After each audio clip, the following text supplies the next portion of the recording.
G'day, it's Xavier here. Welcome back to the Xavier Builds podcast, where we talk about real conversations, business, and the people shaping the industry. Today's guest has stepped into one of the most important leadership roles in our industry in the ACT. There's the new CEO of the Master Builders Association, ACT. She's taken the reins at a time when our industry is crying out for reform, real support, and stronger advocacy. With a background in policy, real estate, and national leadership, she's now bringing her voice and her vision to the front lines of construction in the ACT.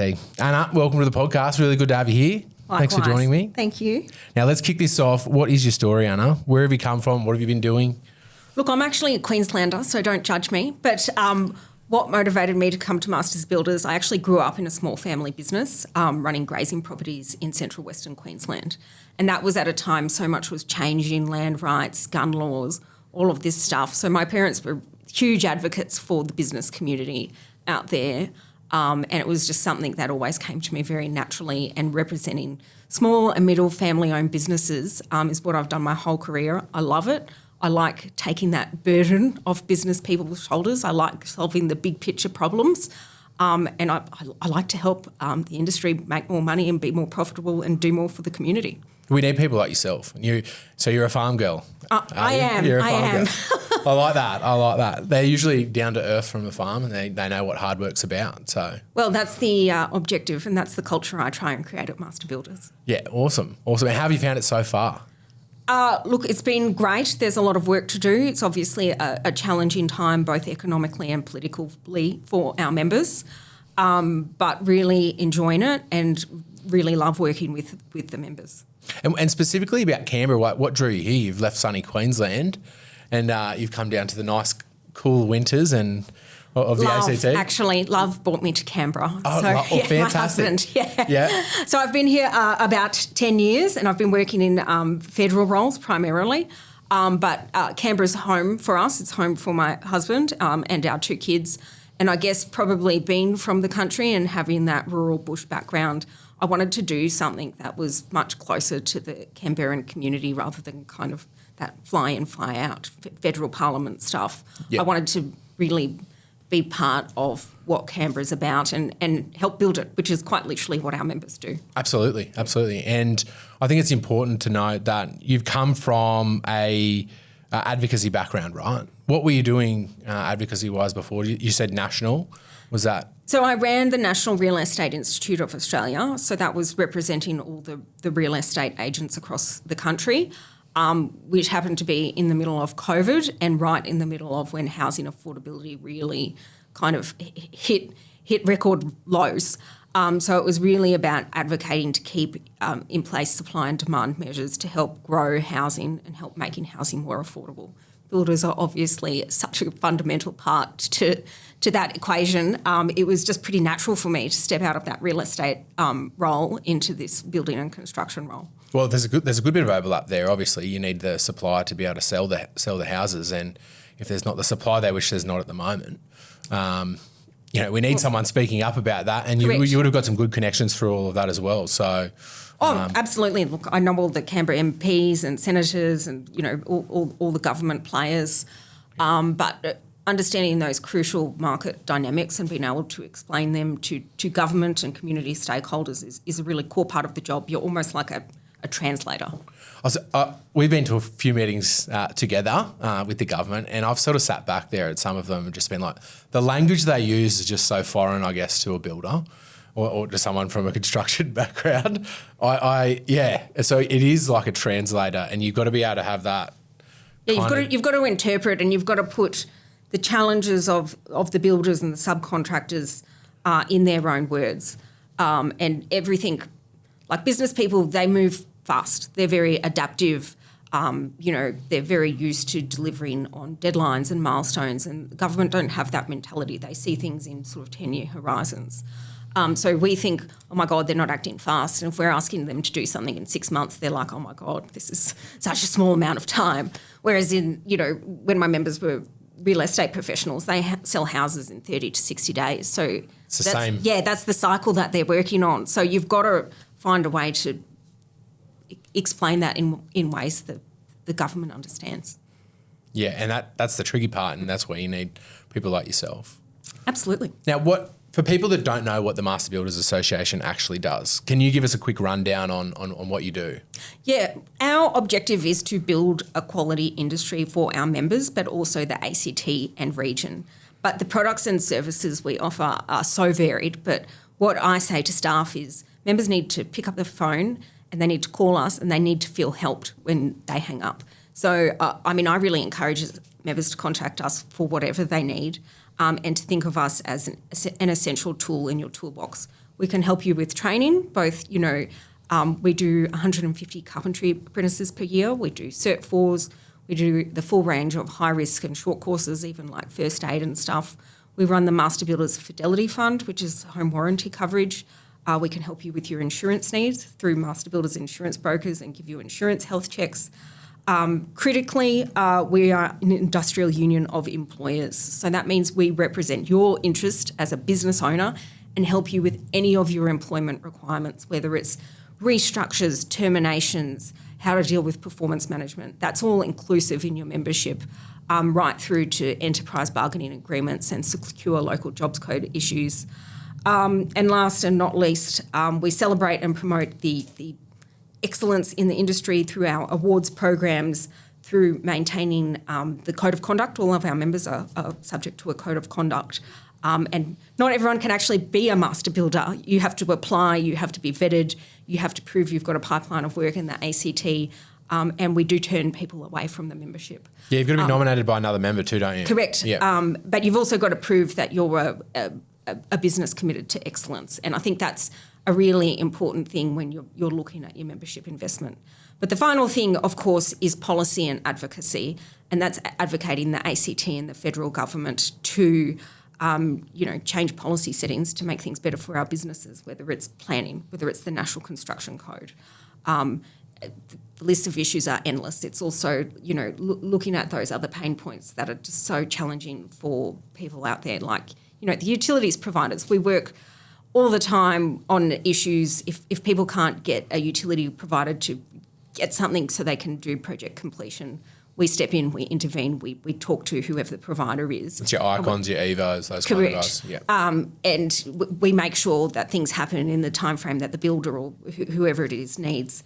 So it's a big business. It's an interesting business. We do a lot, but we're committed to doing more, obviously, and we're committed really to helping our members through the current economic cycle. And you've been very busy lately.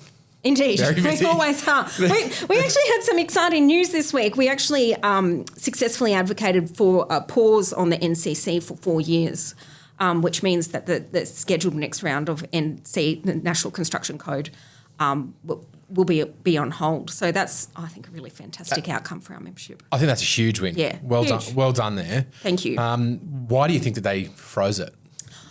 We have been, as Master Builders ACT and our national counterparts, very vocal on the fact that the NCC is not fit for purpose. It's reliant on standards that aren't available freely.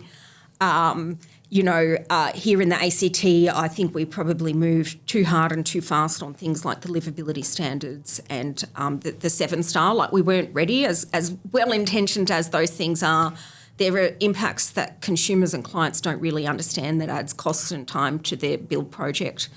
So I think the government is looking at, we need to build all these houses. How can we make that easier in a safe way? Obviously, simplification and delay of NCC is a really important one. And the other thing is standards. All the time we get contacted by members asking why aren't these standards free. We've actually had a significant commitment from Standards Australia that, given we put so much IP into the development of those standards, they're now going to be available in the near future for free to building and construction as another pareback of red tape and productivity reform. So a lot happening, but we've got so much more work to do. And I think that That's a really important thing you just mentioned there about the very exciting about the Australian standards as well, because it seems odd that, hey, we've got the set of rules and the stuff you've got to build to, but we're not going to tell you unless you pay us $99 to use this for. It's just weird, isn't it? And then the National Construction Code gets updated every 3 years, and they bring in all this new stuff and update standards and things like that. And then they make you pay to find out. Yeah, it's absurd. Like, I mean, you can look up the road rules online for free in order to drive compliantly. Like, it's a very sort of unusual and unfair thing to actually have to pay to be compliant for standards that should be available to anyone. Like, it's against kind of fundamental legal principles, in my opinion. I agree there, and we've had a couple of clients that have contacted us and said, hey, we're looking at this standard, we've got to pay for it. Is that right? Or I'm like, yeah, no, that is correct. Yeah. But look, I'm hopeful about the future. I always like to put hope in the future and have people like yourself doing good work and advocating for the industry. The question. I've just lost my train of thought. We've covered a lot already. We have. And I'm really happy that we've got that National Construction Code freeze, because that rally I did at the start of the year, one of the things in there was to freeze the National Construction Code as well. Yeah, it's really important. Yeah. I think we just need that bit of breathing room, because these new things that have come in are massive. And we need time to, I guess, to adjust to that and look at the best construction methods that we can employ to, I guess, meet the new standards. Correct. And when it's constantly being updated, every 3 years as well, like we always have that gap. If you've got plans in with a draftsman or an architect or something like that, if you put those plans in straight after the NCC's been updated, it takes forever, because they're having to, I guess, go back through everything and make sure that all the requirements are where they need to be. So. Yeah, just on that, one of the things we were working on was, just better transition periods. Like in Western Australia, for example, there's a 12-month layover period when a new code comes in, which means you can use old code or new code. Like, we just need to be a bit more practical based on where projects are up to, right? So, I mean, that's a core area of work and focus, which makes our members' life much easier. Well, that's what it's about. I think construction really simplified is, see it, draw it, build it, and then move on and meet the requirements along the way. I think when there's all these extra layers in there, it adds a lot of time. And when you start adding time to projects, that's when the costs blow out and we have productivity levels at an all-time low like we do at the moment. Yeah, I mean, and that's the constant frustration of our members. There's just so much more time. Like a average house to build, just like a kind of normal family home in the ACT, 10 years ago you could build in 9 months, and now the average build time is 14 months. And, I talk to builders and they think 14 months is actually pretty good, really. Is that including approvals? Oh, that does not even include approvals. That's post-approval. So, I really feel for our members, and I know one of the questions is, if you could change one thing for a day, I know what I'd do. I'd do whatever I could to give our members some time back, whether it is planning approvals or, the different referral agencies actually being accountable to come back to everyone in just a very narrow time frame for non-complex projects. I agree. I actually got a phone call, I think it was at the start of the week, from someone at Icon who is the new liaison officer or something along those lines. And I was so happy to receive that phone call and really receptive. And he said, look, I've been in here for 6 months. I reckon that most of the problems that you're encountering can be solved by just a bit better communication, right? I was like, 100%. Like, I'm really pleased to hear that, because we say that to Icon all the time. So that's really great feedback. So I said, are you calling me because I'm the number one whinger or on the list, And he was like, no. He said, you put in a submission for a form and your name's come up a few times, so I thought I'd better reach out and see what you think we can do better. And I was like, good. Look, we understand, you and I understand that all these new things that are coming in, right, they've all got the right intentions behind them. The problem is when so many new things come in and it's not really thought out on the other side how it's going to go into place or how it's going to work in reality. That's where I feel we have all the problems. And the question, this next question I had here was, there's been talk that the association needs to be more vocal and put builders first. And it says, do you agree? And I'd like to jump in and answer that and say, I think that builders don't put their head up until there's 10 problems. And then we come to people like yourself at the Master Builders Association and go, what have you been doing, you know? But when I thought about this a little bit more, I remember seeing the members updates come through and say, we need you to do this, we need you to do that. And, you know, when I looked at it, everything was going well at the time and I didn't even think about, you know, oh no, it'll be right, you know. I'm focused on over here building what's in front of me. So what would you say to that question? I mean, I think we can always do better, and I think we should be absolutely relentless in pursuit of changing things positively for members. So, I mean, can we be more vocal? I mean, as a principled level, yes. You know, one of the reasons I'm here today is to be vocal and be that voice for the industry and help your listeners better understand what we do. But I think we're fairly ambitious and determined to get the outcomes that we need for our membership, whether it's more apprenticeship subsidies, whether it's changes to the code, whether it's making sure that the proposed changes to missing middle actually provide a pipeline of work to our members. We're very determined to deliver those outcomes, and we are delivering them. Yeah, I think you definitely are. I would suggest though, instead of members updates, maybe it's just that sometimes I feel like I can't see what you guys are doing enough, and I don't know if there's a way. Obviously, this is of getting that out there a bit better, so that people can, I guess, see what the Master Builders Association are doing behind the scenes. Because like the meetings that you've gone to and things like that, I don't know. What do you think? I mean, do you know what I mean? Government meetings are government meetings. Like they have a certain sort of culture and flavour, and that's the business. But I think really here in the ACT, I think it's more about getting out there, talking to members. If members are listening, give us a call. I love meeting with members. You know that. I'm very happy to. But we also don't want to bother busy people. So it's kind of a balance between over-communicating and letting you guys get on with your day. Correct, so, I mean, I guess probably more I just encourage your listeners, call us, come to a sector meeting, drop in, have a cup of coffee.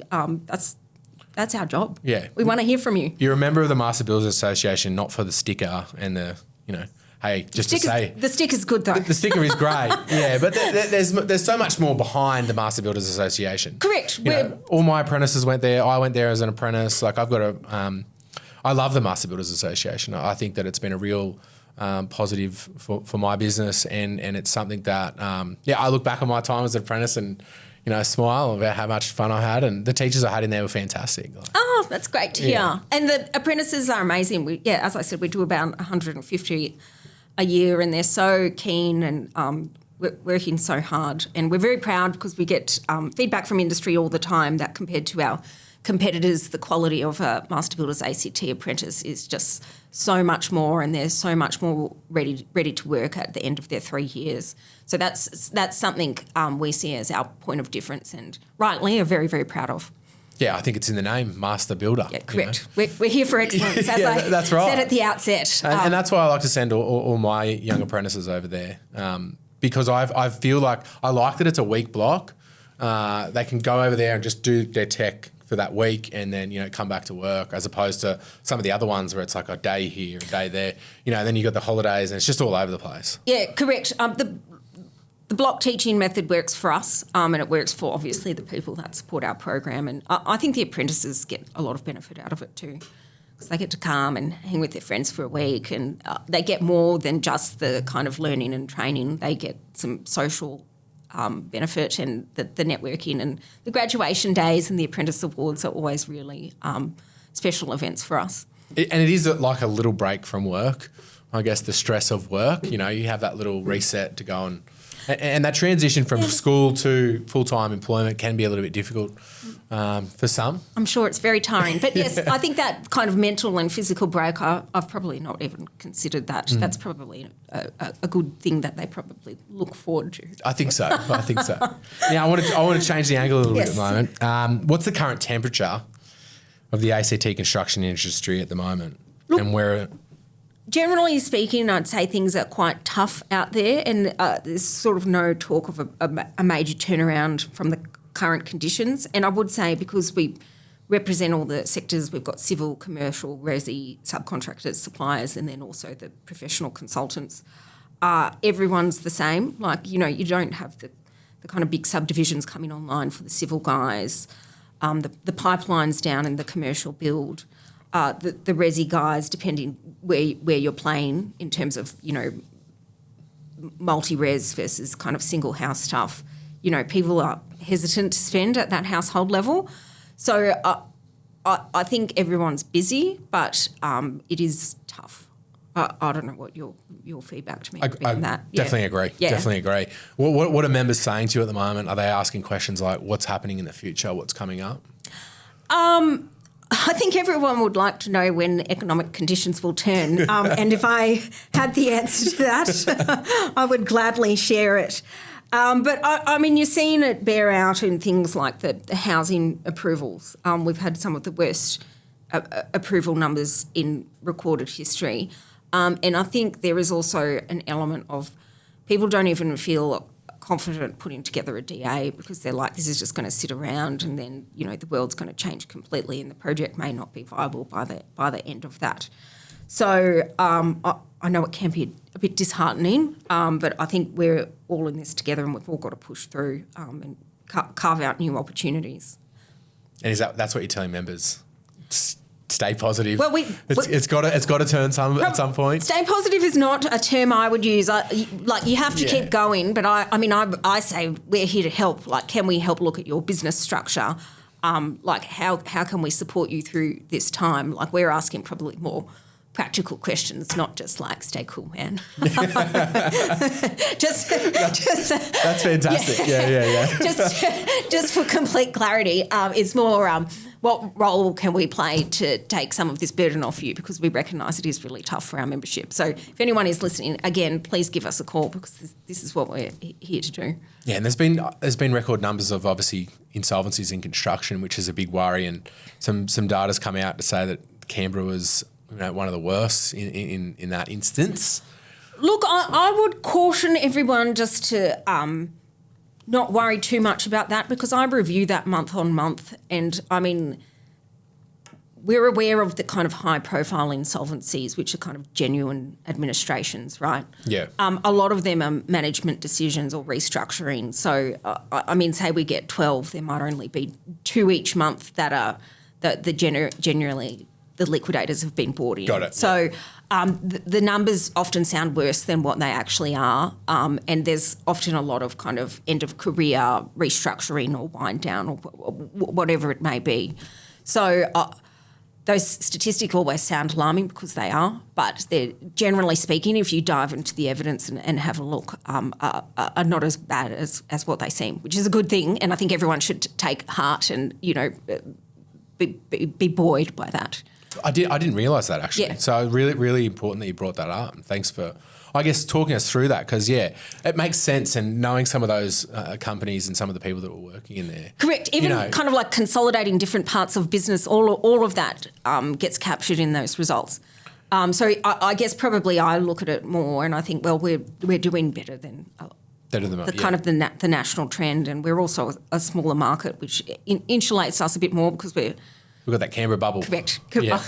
I don't want to say less bubble. competitive because it's extremely competitive, but there's less players because we're a smaller jurisdiction. Yeah. It is interesting though. I feel like, we are insulated here in Canberra a little bit in that there's a bit more public service here so that money can flow a little bit better. But I still feel like we're missing something in the ACT. And that to me comes back to building approvals again. In that I think that we should have the best building approval system in the whole country. And I guess now with the building approvals, I guess it just seems to be a big topic in the news and the Productivity Commission. Where do you think it's going to head to? Something needs to change because the status quo is not viable. And if anyone had a magic wand, that would be the thing you'd fix first. That's the question I've got here. Yeah. It's time, it's money, it's frustration, it's mental health. It's kind of where you've got the client already. It's a client becoming incredibly frustrated by all of these things. I think there's massive opportunity to fix it. What's occurring in planning is not good enough, and I think a lot of it is proper performance management of all the referral agencies and making sure they come back in a timely fashion.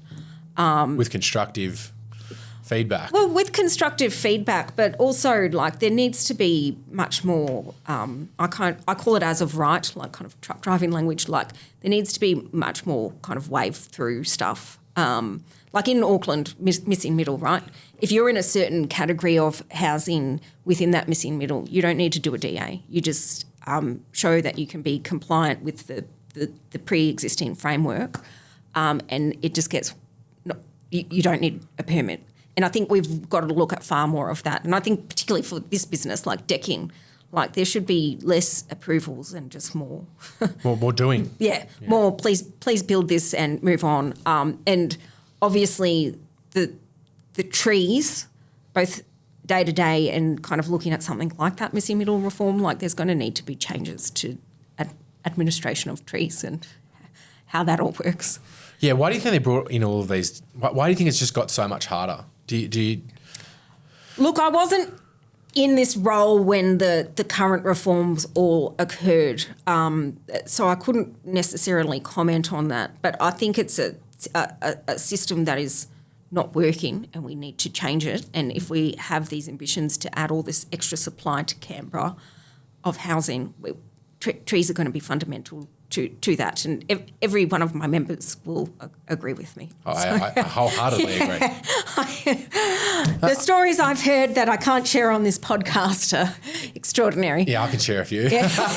I'll let you do that then. No, my only thing with tree protection is that like I feel sorry for the people that are actually working in there because they've been given a set of requirements to go from.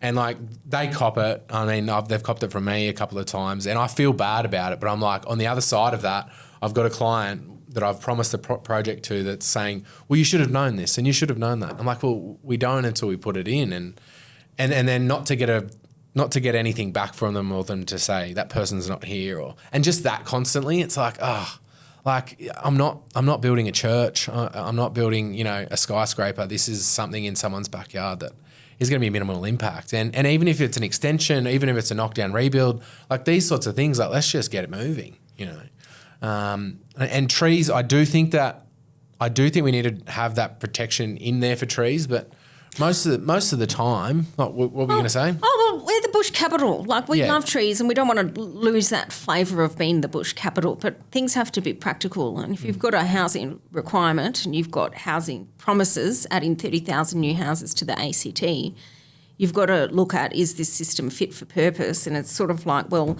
if a tree's in a building envelope, you've really got to consider why that tree is there and make it easy for it to be removed. So we've got to go back to fundamentals here. And replant. And I think everyone's on board with the replanting. Like definitely. Yeah, like no worries.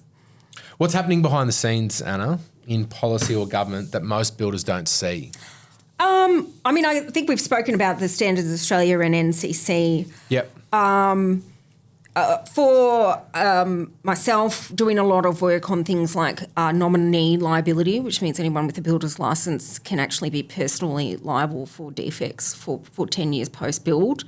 That's a big business risk that a lot of our members are assuming right now if they're nominees.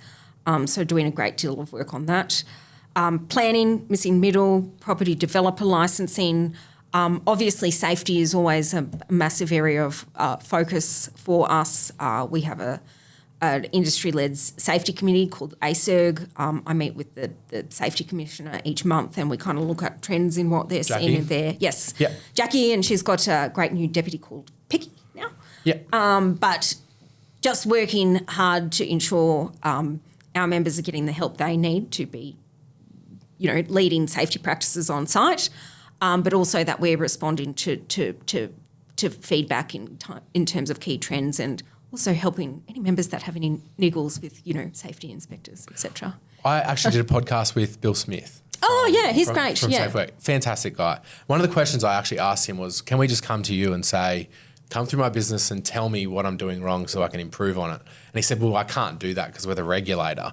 So we could come to you at the MBA and say, hey, we want to be better at safety. Can you give us a bit of an audit and tell us what we can do better? Is that right? Absolutely. We have a safety advisor who works on Thursdays that can come do that for you. So anyone listening, please feel free to give us a call. I might have to take you up on that, actually. I'll get her to give you a call. That's fantastic. Yeah.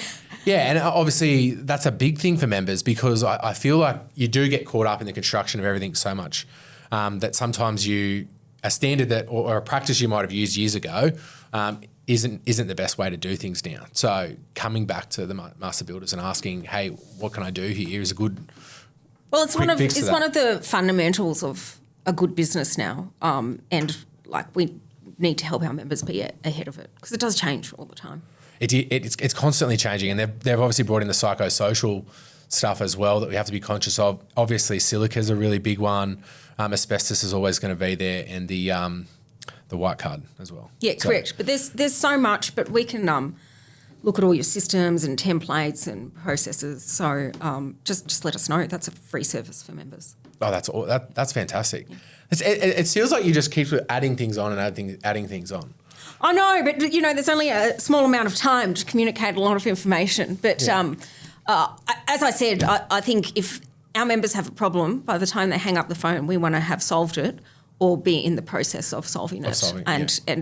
And that's the simple answer. I can confidently say that any time I've called up the Master Builders Association and I've had a drama or needed help, you've been able to give it to me. And that's the objective. Yeah. So it's been, and every time I seem to go to the MBA, there's something added on in the building at the back for the training you do all different sorts of training, obviously. Yes. Well, we do full short course like white card, silica, asbestos, first aid. There's about 26 of them. Just on that, right? Is there a way you could do all 3 courses in one day for the silica, white card, silica, and because I've been talking about barriers to entry to construction, because one of the other topics is inspiring people to come into the construction industry, but having to go to 3 separate days to three different courses, is that something we could look at doing? Yeah, look, I think that's something we're always looking at.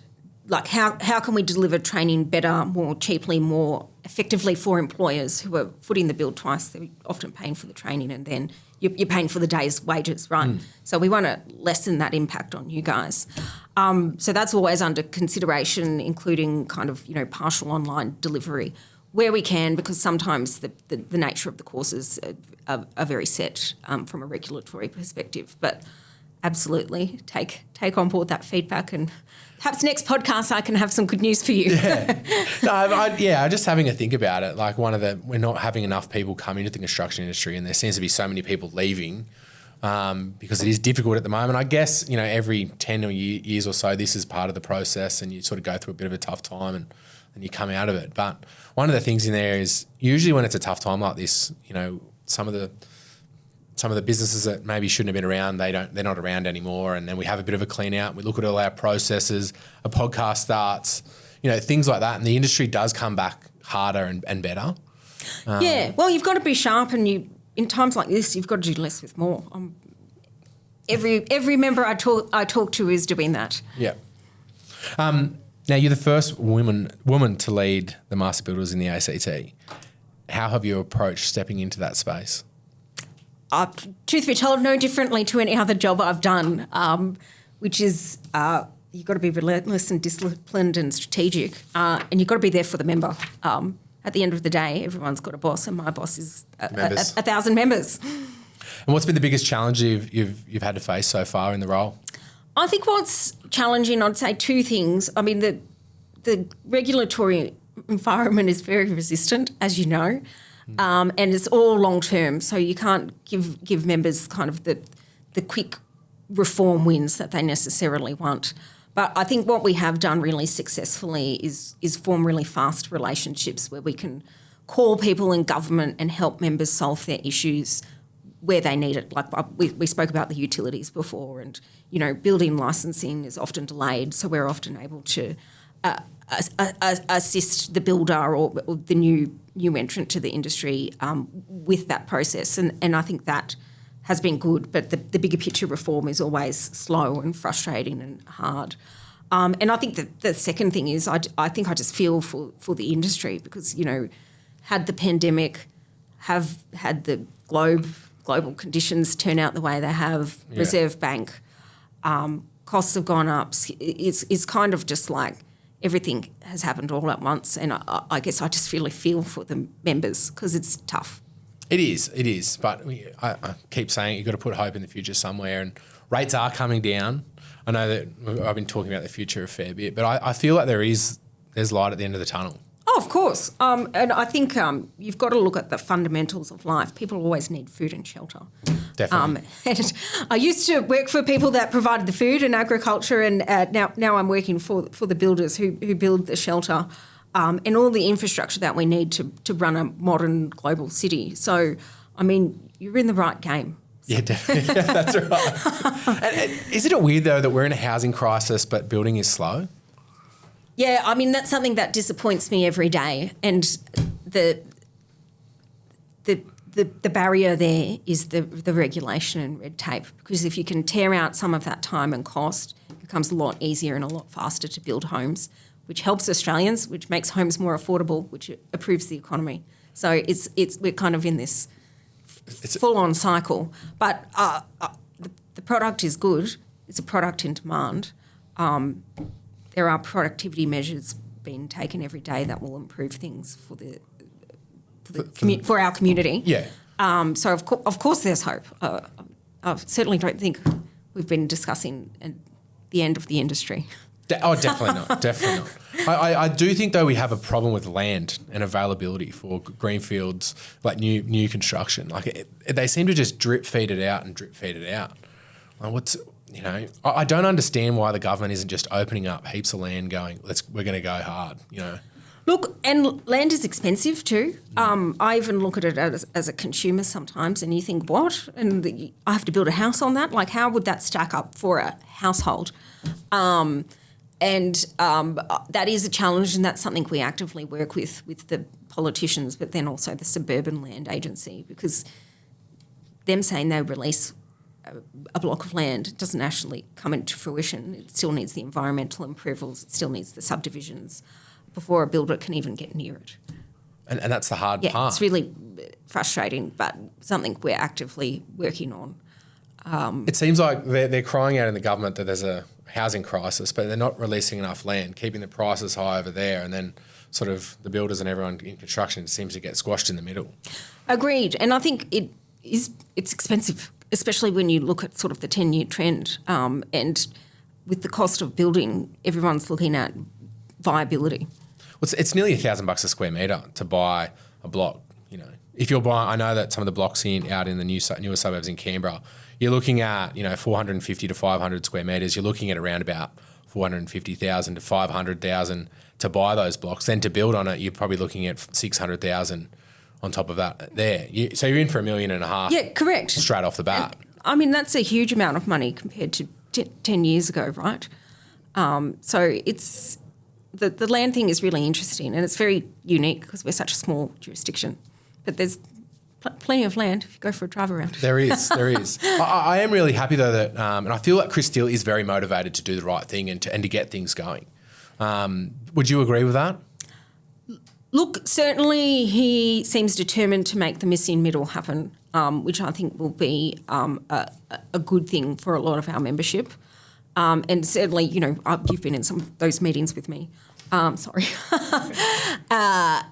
Certainly he seems to want to hold the planning system accountable, and he seems to want to deliver a better planning system. Yeah, what do you think's holding him back? Why can't he just wave a wand and say, we're doing this, get it done in a month, let's go? Is it? Look, I'm still unpacking that because I sort of think some of the challenges builders face is got nothing to do with the law, right? It's just to do with basic customer service and moving things through quickly and coming back with accurate feedback and, just even people always say to me, like, where's the direct phone number for the person to call on the email I get back so I can just call them and sort this out? So I think there's a kind of level of basic customer service stuff you could put in place tomorrow and change, because it's like easy to get a driver's license in Canberra. Like it is. Why can't it be as simple and as customer oriented as that? Yeah. Like, clearly the government knows how to do it. Like, let's just make that happen. I had a drama with TCCS last week and I was trying to call them and there's no number to call them anymore. Couldn't get onto anyone in there. Had to email.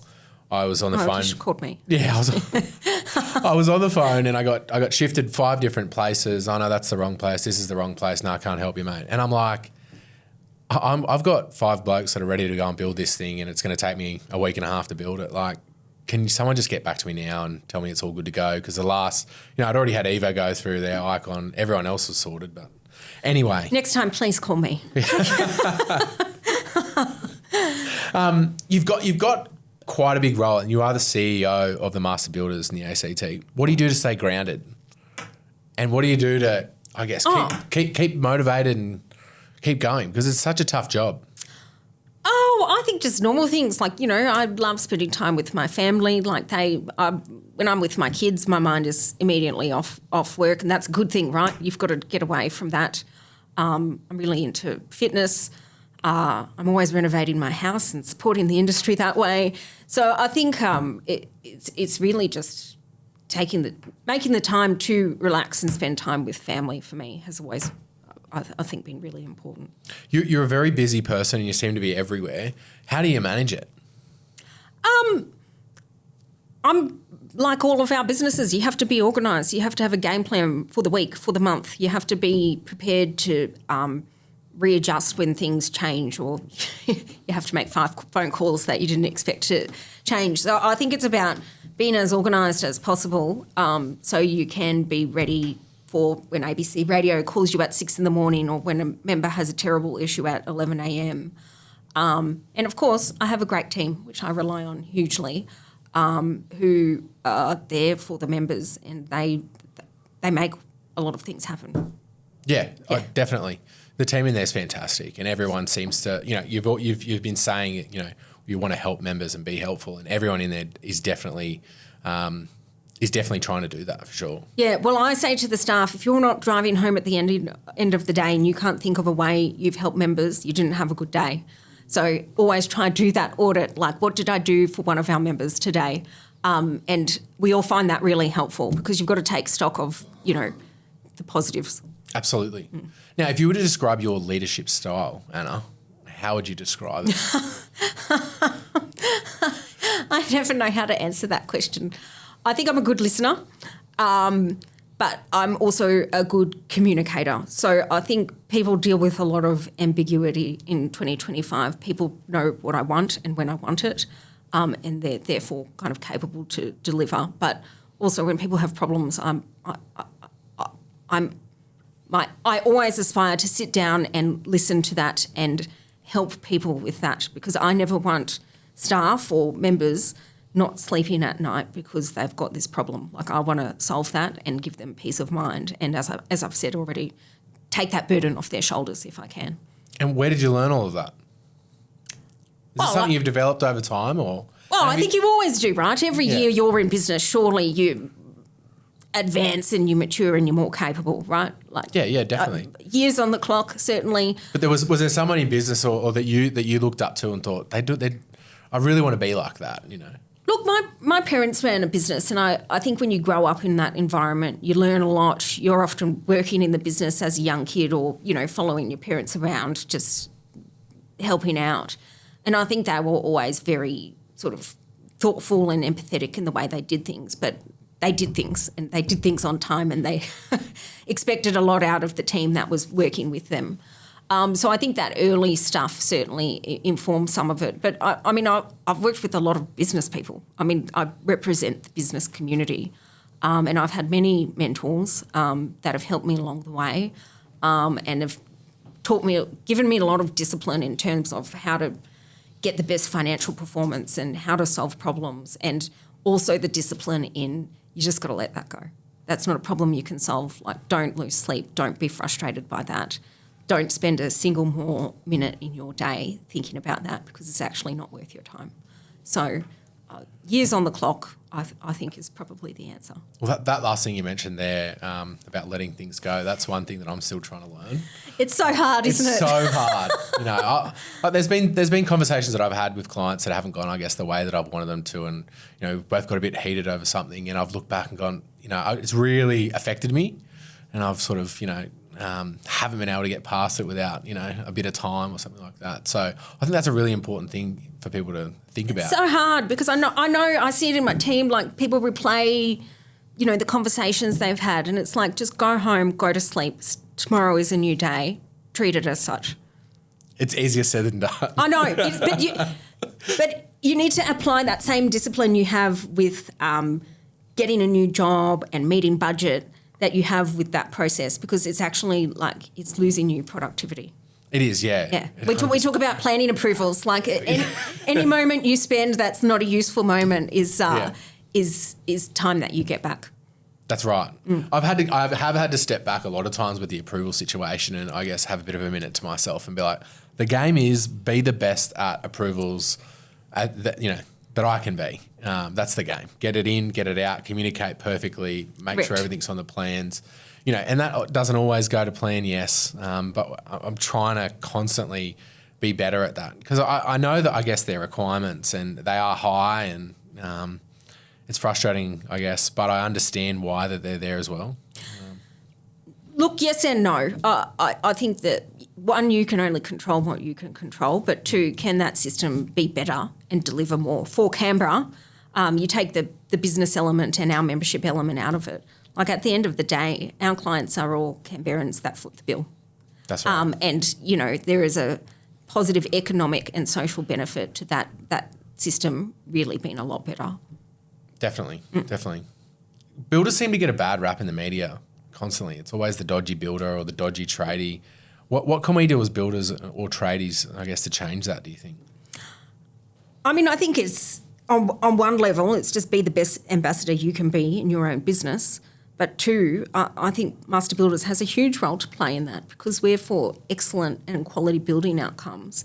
And I think it's about taking a really hard line with that kind of dodgy... That standard. That dodgy builder, and say, no, we're going to defend good builders, and, any sector, any industry, doctors, nurses, police, just any layer of the economy, farmers, there's going to be good actors and bad actors, and it's about saying we are here for the good actors and driving quality building outcomes. And you know what, you regulator, you sort out the dodgy guys. Definitely. I can't agree with that anymore, actually. But I guess it's just sad for me that in the media, like you mentioned, that these bad operators are everywhere. They're in medical, they're in real estate, they're in whatever you call it, right? But it seems to be always the builders and the dodgy tradies that are in the media or are on a current affair, actually. Look, I fully sympathise with why you might feel that way, but I've worked for a few sectors of the economy now, and everyone always feels like that because it's hurtful when you read those stories.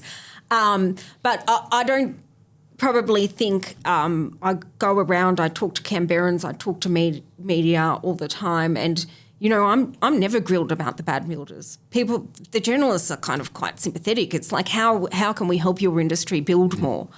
They probably got really high rent, or they're trying to build and it's really expensive. Well, we can all get behind that, right? Yeah, we can. But I guess probably lived experience is not that the community dislikes builders or... Did you see the TikTok inspector coming to Canberra? Did you see these videos? I did, and I mean, that's so disappointing, and I know that's so hard when you see that million views. So can we do more to counter that? Always, but I just don't think, do you go around and do people say, oh, I hate you so much because you're a builder, or, No. I think people need to look at the kind of day-to-day evidence rather than... They do. I know the media stories are so disheartening. It's just the essence, I guess, with some clients. Like, I don't want to be ripped off. And it's like, I'm not ripping you off. I'm trying to do a really good job for you, Understand, but I think with clients, it's always, like I've seen some good Instagrams on this, which is like client expectation versus client budget. Yeah. And you're like, that's so true. Champagne expectation, beer budget. Yeah, correct. But I think the answer for me when people feel like that, it's, well, come join us. Be part of the positive story. Be part of an organisation that's growing skills, that's doing things like the Master Builders Fidelity Fund, which is actually providing customer assurance and guarantees and protection against bad builders. Use us to lift and build that social licence. There's been some changes in the homeowners warranty insurance space, hasn't there? Now that it used to be an $80,000 payment. Now that's increased, right? Yes. So the max payment is now $225,000. So that was on the back of a 22 review, which we within the fund fully implemented. Yeah, because I heard I know some horror stories over the years, and people had paid out $200,000, and then the next day that business is liquidated, and it's really frustrating. This is years and years ago. Yeah, okay. This is years and years and years ago. It was frustrating to hear that back then. I was actually an apprentice when I heard that story. Oh, wow, okay. And I was astronomical amount of money. But I think the Fidelity Fund, that's an interesting one because that's so early 2000s, which was probably around when you were finishing your apprenticeship, I'm not sure. Late 2000s. Yeah, late 2000s, sorry. But the Master Builders actually formed our Fidelity Fund because the insurer in the market actually went bust. So Master Builders actually got together, they seed funded the Fidelity Fund so they could provide the home warranty and cover to Canberrans building new homes. So I actually think that's one of the great success stories when you look at our 100-year history about how the industry got together, solved a problem for the consumer. Now consumers are protected, and as you pointed out, can now, if they need, and the aim is to never need it, access those funds if things go wrong. Yeah. Do you get a lot of homeowners coming in to the MBA asking, hey, who should I build with? Or they usually... We do get calls all the time, like people call to verify a membership or call and ask for recommendations for builders. And I think that's something we can probably improve on in terms of, functionality on website to search and, encouraging our members to wear their membership as a bit more of a badge of honour. Some of them already do that and do a great job, and so I'm sure people are already aware. We try and put it on the bottom of all our quotes. I saw that. Stuff like that. Yeah. But I think potentially there's a more of a bigger role. So we do a magazine each year. It's called Build, and it's basically either a home building or home renovation guide. And we launched that at Showroom Canberra. And this year we did this amazing panel and there was 2 new home builders and then 2 renovators and an interior designer.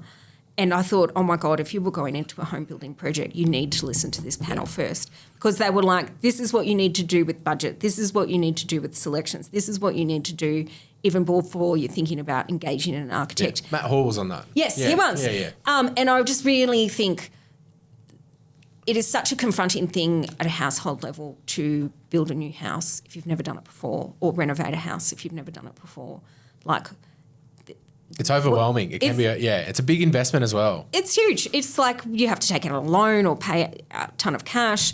So I think there is a role we can play in just helping consumers be more confident, but also select the right builder, select a master builder. So you're not on TikTok? I had to get that in there. Well, but I think these are it's really important that your future clients are informed, because I think that makes those client conversations a lot easier. Oh, 100%. Yeah. A lot of clients ask us questions and they're like, I'm sorry I'm asking so many questions. And I'm always like, ask as many questions as possible. I would prefer right up front that you ask every question that you can possibly think of, then not say anything. We just assume everything, and then you start construction, and then you end up with, oh, I thought you were doing this. And it's like, correct. No, we weren't. So definitely ask more questions. And I sometimes feel that people do more research on what kind of car they're going to buy, as opposed to who they're going to build with. Or could not agree more. And it's just like, oh, this builder, he's my mate, or my mate referred him, and it's like, well, I don't know, get 3 quotes, really look carefully in what you want, do some research, grab a copy of Build from Master Builders. I've got a copy of it out there, actually. Thank you. Yeah, we appreciate it. We have it on display. Yeah. But I just felt like when I listened to that panel, I'm like, wow, this should be mandatory listening for anyone considering like a home project. Definitely. Yeah. Lots of tips and tricks. And someone I know Matty Hall was on there, and he's an operator. That guy knows exactly what he's talking about in that renovation and new build space as well. Glenn Dowse, was Glenn Dowse there too? Different one. He's an architect.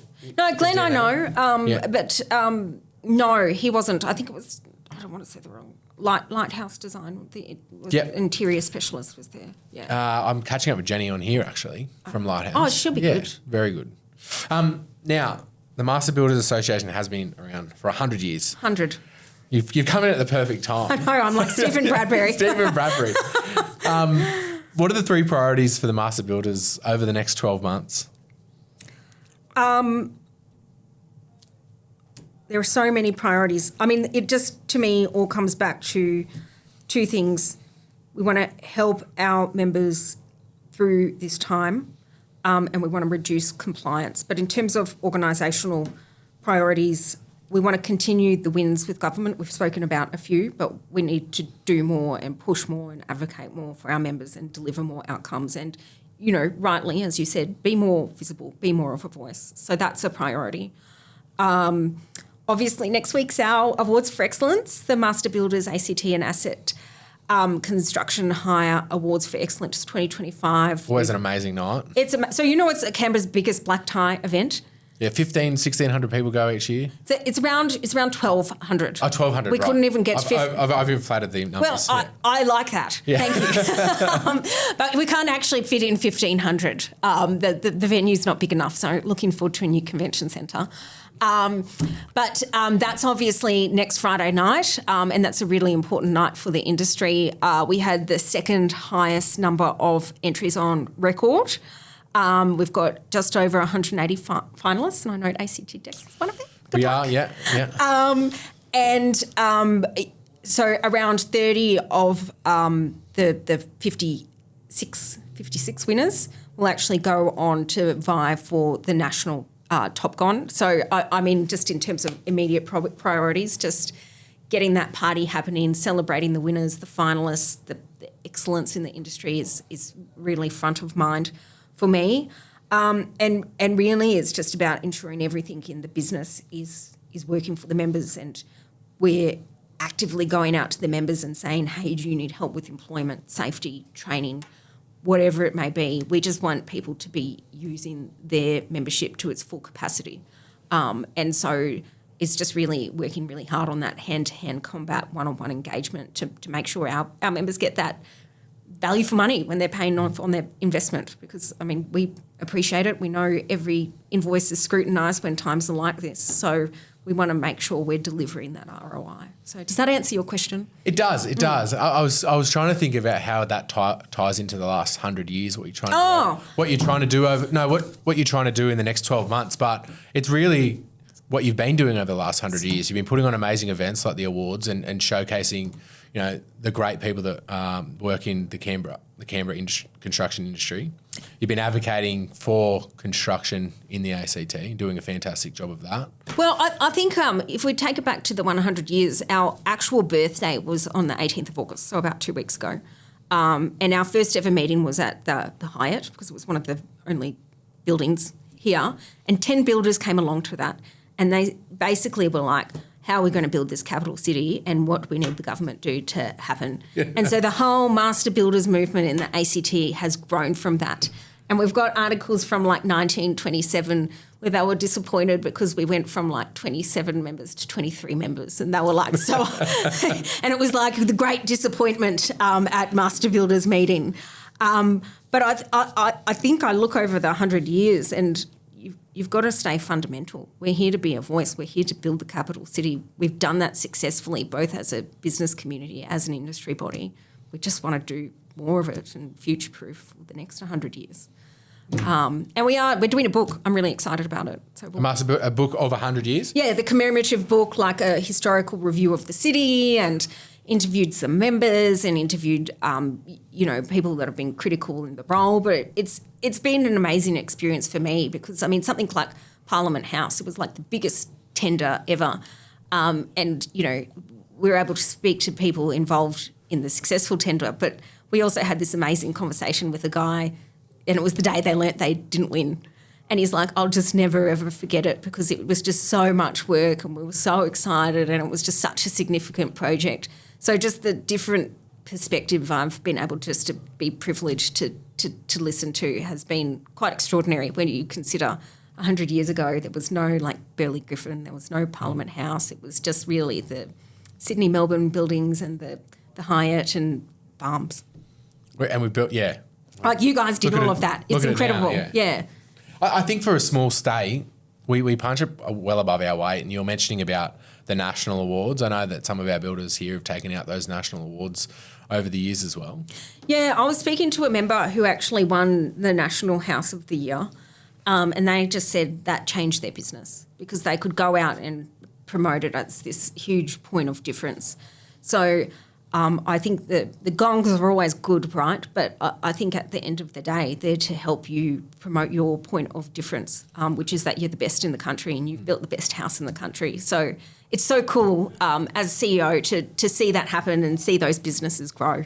It definitely is. And from being someone who's putting in awards, what I like about it is it brings that competitive nature out.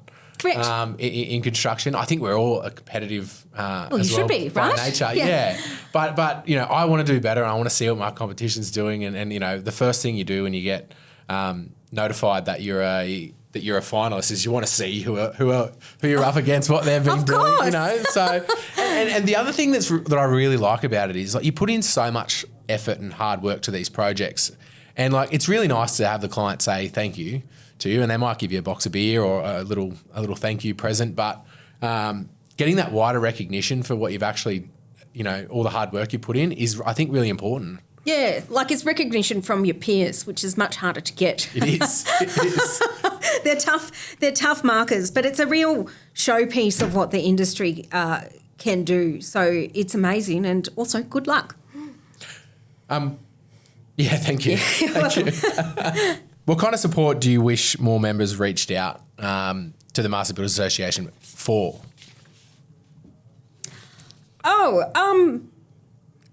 Like at our heart of hearts, we're an industrial union of employers. We're for people that employ people, the business owner. So I just want to ensure people are always using our employment service and protecting themselves and risk managing. And if you're having staff problems or if you're wondering whether you should get an EBA, like call us. We want to give you good advice. We have experts working for us. So please use it. It gives you peace of mind, but also there are business advantages in it. So that's what you pay for. So make sure you get what you pay for. This is the hiring and the firing, right? To talk plainly. That's part of it, but it's also checking, have you updated all your payroll and wages to make sure it's compliant with the new Fair Work Commission stuff? Is your apprentice on the right level?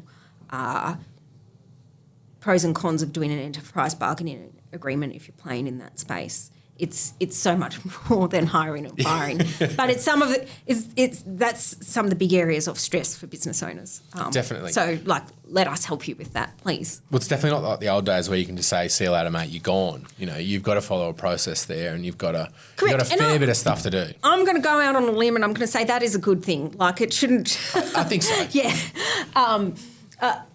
I think Australia is such a great place because we do enjoy a certain level of protection, but everything's got to be moderate. And I guess master builders are here to help you navigate that. Yeah, I think in reality there's two sides to it. You've got the employee who wants to do a good job most of the time, hopefully all the time, and wants to know that he's being looked after by his employer. And then you've got the employer who expects his employees to do what is being followed and things like that. And there needs to be that mutual respect there. And I think without having a guideline as to, hey, you can't just sack someone on the spot. You've got to follow a set of processes and you've got to do, X, Y, or Z. We use a performance improvement plan. I think that's one thing we if we feel like someone's not performing at what we expect, we have them in for a chat, and then if they don't get any better, and we want to communicate to them clearly and openly and make sure, I guess, that they understand we need them to be better, and we want to support them to be better. And yeah, correct. Like that. And I mean, the fundamentals are often around good communication and documentation, and ensuring everybody's informed and what the expectations are. Yeah, and from an employee perspective, I think you want to know that you're not going to be sacked that day, so you're out of work and out of money, you know. Correct. And that's important. And I mean, people don't know what they don't know, and if they haven't been told what to do, you know, they need that clear direction, right? Yeah. Is that one of the most common things that you get asked for at the MBA for support with? Is it around, you know, workplace relations, or that's not even the right term, is it? Yeah, workplace relations is the absolutely correct term. Look, it really varies. It's kind of like B2B issues, general contracts. Sometimes it's just like this, you know, this client hasn't signed on even though I made all these changes. And you're like, that's okay, just, you know, take pause, ring them again tomorrow. Often the client will come back. Or the client went and got a solicitor. And I'm like, well, you know, that's fair enough. Like they're signing on for this huge amount of money. Like don't worry about it. Just follow the process. Like it can be just so super general. You know, challenges with regulators. If you've had a safety visit or whatever, it's such a broad church. But ultimately, our aim is just to help with whatever the issue is. Yeah, and that's a really good point you bring up about, you know, if WorkSafe turn up, you can, I guess, go to the MBA. Please do. Please give us a ring. Yeah. I wasn't aware of that. So, I'm sorry to hear that. If members are listening, you know, I'm hoping the people that are listening, you know, take something out of this catch up that we've had, and I guess reach out more, because, you know, you pay these membership fees each year, which are important. But knowing what you're actually paying for and utilising it, I think, is the next most important thing, right? Well, absolutely. Like, just if you have something on your mind, give us a call. And if we can't help you, we will direct you to someone that can. Yep.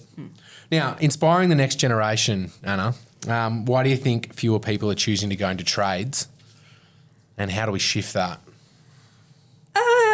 Look, it's interesting. I haven't quite landed on an answer to that, because, I mean, as we've already spoken about, we have our apprentice program, and they're so great, and they're so motivated, and, you know, they're all young people coming into the industry. I think it's more about how to increase the volume, because there's obviously certain individuals that see it as a great career destination and are very ambitious.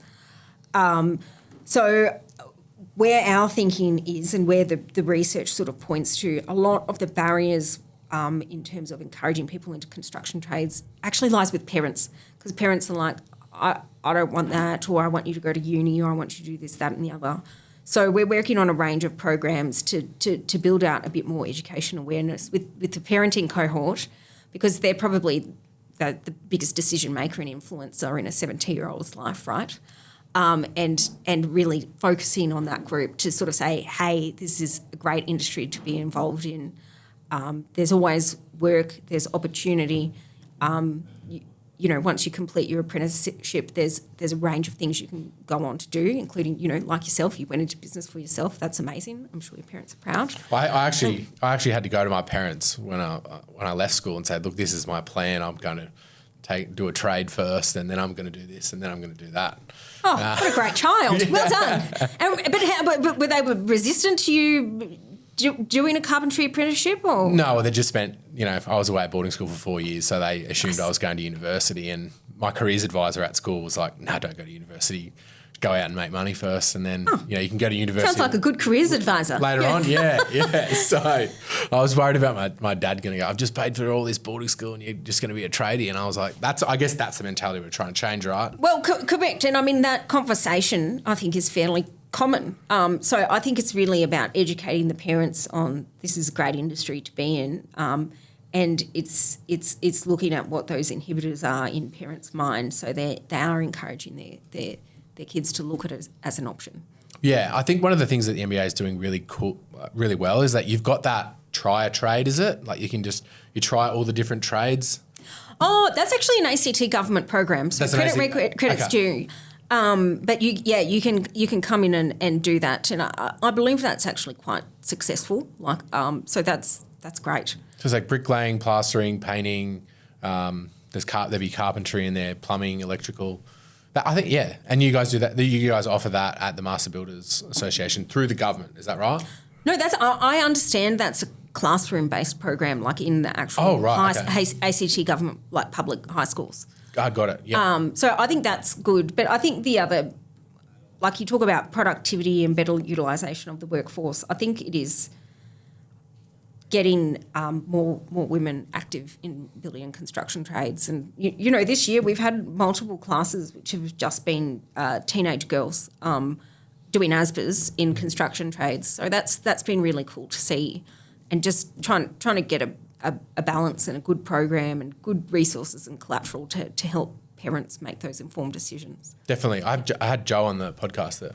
A few small weeks world. Ago. Yeah. And she was saying, you got to get Anna in, I'm like, yeah, she's coming in. And one of the things she was saying is, you know, there are so many young girls that want to get into the construction industry, and that, you know, we do need to, I guess, support that and you know, bring more and more work into construction so that we can facilitate that, because these girls are going to want to come into the construction industry. We could be inundated. Like, you know, in the past we only had, I guess, young blokes going into construction, and now we've got double the amount of people that potentially want to come into construction. So we've got to be ready for that. Hey, that's a good problem to have. It's a great problem to have. This is Bring it on. This is where it comes into my mind. They talk about the trade shortage. I don't think we have a trade shortage. We have a work shortage. Like a work, I think the issue is more in the pipeline than it is in the workforce. I'm hearing anecdotally it's a lot more competitive at the moment for the employer, which is much better than certainly it was 3 years ago. Definitely. What advice would you give to a young person thinking about taking up a trade? For me, I just think, you know, it has boundless opportunities, and you get to actually deliver something. Like building a house is cool because you can step back and say, I built that. There are a few other jobs where you can get that actual satisfaction, and, you know, at the end of your career you can sit back and count, well, I built this many homes for families. How cool is that? Like I just think that sense of fulfillment and satisfaction is incredibly unique. Definitely. I couldn't agree with you more there. And I think that's a common trait with everyone, I guess, that wants to go into construction. We like looking back at what we've created at the end of the day. Sometimes what I struggled with coming into the office was that at the end of the day I looked around, I'm like, I don't know what I've done today, you know. And I don't have, I guess, that fulfillment. Then I get out on site and I look at the stuff we're creating. I'm like, okay, I feel better now, you know. Well, I mean, I think that is so cool. And, you know, we all must work, so you've got to have purpose when you're working. And I think that the purpose is just so great in building and construction. And the Master Builders Association has been really big on women in construction. You guys are holding, you had a meeting a couple of weeks ago about women in construction? Yeah, so in 2018, a group of female businesswomen within our membership just got together and said, look, we need to do more for women in business. So the aim of Women in Construction initially was just to have a bit of a networking thing for those, you know, female business leaders and owners to, you know, have a chat and, you know, kind of swap learnings about what was happening, how to manage the juggle, because, I mean, the female business partner is, if you're in a family business, they're often the person doing all the kid stuff, et cetera, just so how to work through that, have a bit of an event. But from there, it's really kind of grown. We've got a structured series of networking events and seminars that we hold each year dedicated specifically for those women in business. But now we've got offerings that also help, you know, the professionals, you know, like the lawyers, the architects who may not be business owners, but, you know, play vital roles within our industry and also our membership. But the third thing is really, how do we at an employer level encourage more female employees, which is where we've become a really strong advocate. Yeah, was it Carina House as well part of the Master Builders Association? Do you guys have much to do with that? I'm sure you would have had a big support in Carina. That was the all-female-led construction of the house for charity that they gave away. Oh, the Strathnairn. Yes. Yes, that we actually, I know this because it's our 100 years, we've actually built around 12 charity houses, and we've done the previous 4 with Hands Across Canberra. And we've got the current one currently in the pipeline. We've acquired a block in Whitlam. We've appointed a builder, and we're actually seeking contributions from our membership right now to, so actually I might bail you up after this, Xavier. Yeah, absolutely. So yes, we're actually building one in 2026. But yes, the last charity house done with Hands Across Canberra was an all-female collaboration from the interior designer, the builder, the women working on site, right through to the auctioneer that auctioned it off. So an amazing thing when you think about it, particularly given it was all done through the pandemic. Yes. But if you want a tough job done, give it to a woman, I say. Just that extra level of difficulty throughout that. Yeah. Now, we're on to the quick fire round right at the end. Oh, wow. Okay, good. Anna, what's one tool you can't live without, literally or metaphorically? How does everyone else answer this question? It's a wide range. Mine's a radio. I need to have something on in the background while I'm working. Oh, right. Oh, because I was going to say either my husband or my mobile phone. Yep. Correct answer.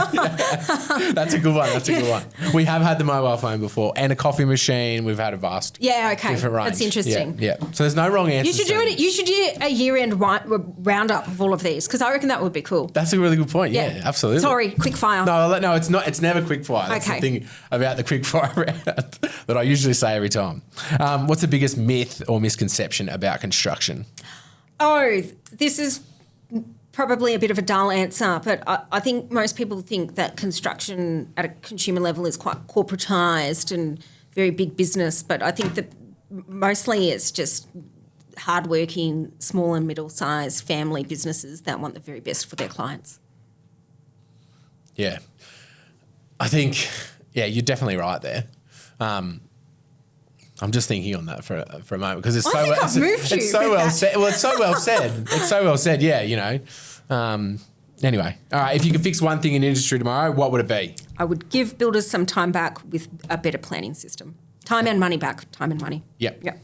What's the best advice you've ever received in business or life? Let go of the things you can't control. Control what you can, manage what you can't. Correct. Or let it go. Yeah. What would you tell your younger self, Anna, if you were just starting out again? Oh, never stop learning, I think would be like always be curious and hungry and seek advice from people, unexpected sources, keep reading, keep studying where you have time, like just don't waste an opportunity to acquire new information because it will always serve you. Is that a big reason as to why you took the top job at the Master Builders Association in the ACT? In what respect? Keep learning. Oh, of course. Like the access and knowledge you get from, having a seat at this table at these incredibly important intersections of business, what you learn from that, you couldn't learn in 100 years. Definitely. Yeah. I feel like it's a real privilege. I feel like you've come into the role and you've already had this really cool background with advocacy and you know all the levers you need to pull and all the stuff you need to do over there to make stuff happen, and you had really good contacts, and then you've come into this, I guess, the construction side of things, and you would have learnt so much coming in. Oh, it's amazing. I've loved it. Yeah. Yeah. Why are you laughing? I just think it's funny that you've taken on such a big role and you're doing so well at it, and I think that the first time I met you, the vibe I got straight away was, I'm here to help you and I want to listen to what you've got to say and I want to put stuff into action and get stuff going. Oh, you're a tough marker. Thank you. I think why I was laughing is that you're underselling yourself. I think you've done such a fantastic job, and in terms of I don't want to talk about past. No, let's not. past people in the MBA, but I'm really hopeful for the future. I really like where the MBA is at the moment, and I know that a lot of people have been saying the same thing to me about the Master Builders Association. Oh, I'm thrilled. Thank you. What's the best advice you've ever received in life? No, I've asked you that question, haven't I? What keeps you grounded outside of work? Family and friends. Family and friends. What do you do to decompress? Pilates. Fantastic. Love that one. Who's someone in and around construction who deserves a shout out or to come on the podcast? Oh, I want to shout out to each and every one of our members because you are what makes the job. You pay for us, but I think you are what makes the job so rewarding. Yeah, there's a few members that I want to talk to and have in here and have a good chat with. Oh my God, there's so many great people in the industry. I wouldn't even know where to start. I'm really keen to hear all about Classic Construction's story from the start to the finish. So I really want to talk to Jason Tancheski. Oh, you should. I think that would be a really, really cool podcast. Yeah, I'm seeing him soon, so I'll back him up. Yeah. Where can people follow the Master Builders Association and get involved? If someone isn't a member and they're thinking, maybe I need to be a member of the MBA, how do they do that? They can call 1800 MBA ACT and ask for a member form, or I'm happy to grab a coffee with them and talk to you about what we're about and how we can help you. Yep. Final message to the industry. What do you want the listeners to take away from this conversation?